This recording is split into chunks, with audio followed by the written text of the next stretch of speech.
Welcome to my channel. इस video में बात करेंगे स्पेक्ट्रोस्कोपी के बारे में। स्पेक्ट्रोस्कोपी एक साइंटिफिक टेक्निक है जिसमें लाइट या रेडिएशंस के इंटरेक्शंस को स्टडी किया जाता है। इस टेक्निक में सब्सटेंस से गुजरते हुए लाइट या रेडिएशन की एब्जॉर्बेंस, एमिशन या स्कैटर की जाती है, जिससे हम सब्सटेंस की प्रॉपर्टीज़ और कंपोजिशन को समझ सकते हैं। स्पेक्ट्रोस्कोपी की अहमियत बहुत ज़्यादा है क्योंकि इससे हम सब्सटेंसेस की कंपोजिशन, स्ट्रक्चर और बिहेवियर को एनालाइज कर सकते हैं। इस टेक्निक का इस्तेमाल बहुत सी फील्ड्स में होता है, जैसे कि केमिस्ट्री, फिजिक्स, एस्ट्रोनॉमी, मेडिसिन और इन्वायरमेंटल साइंस वगैरह। For example UV visible spectroscopy, जिसमें अल्ट्रावायलेट और विजिबल लाइट की एब्जॉर्बेंस मेजर की जाती है। इससे हम सब्सटेंसेस की कंसंट्रेशन और उनके इलेक्ट्रॉनिक स्ट्रक्चर का पता लगाया जा सकता है। इसका इस्तेमाल कलर्ड कंपाउंड जैसे कि डाइज और पिगमेंट्स की आइडेंटिफिकेशन में भी होता है।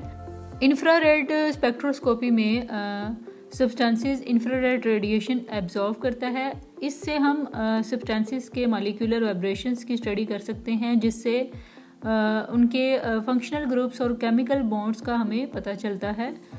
और इंफ्रारेड स्पेक्ट्रोस्कोपी का इस्तेमाल ऑर्गेनिक केमिस्ट्री में कॉमन होता है। न्यूक्लियर मैग्नेटिक रेजोनेंस स्पेक्ट्रोस्कोपी में एटॉमिक न्यूक्लियाई मैग्नेटिक फील्ड में अलाइन होते हैं, और जब उन्हें रेडियो फ्रीक्वेंसी पल्सेस से डिस्टर्ब किया जाता है तो वो स्पेसिफिक फ्रीक्वेंसीज इमिट करते हैं। इससे हम सब्सटेंसेस के एटॉमिक इन्वायरमेंट का पता लगा सकते हैं, जैसे कि उनके स्ट्रक्चर और इंटरेक्शंस की स्टडी हो सकती है।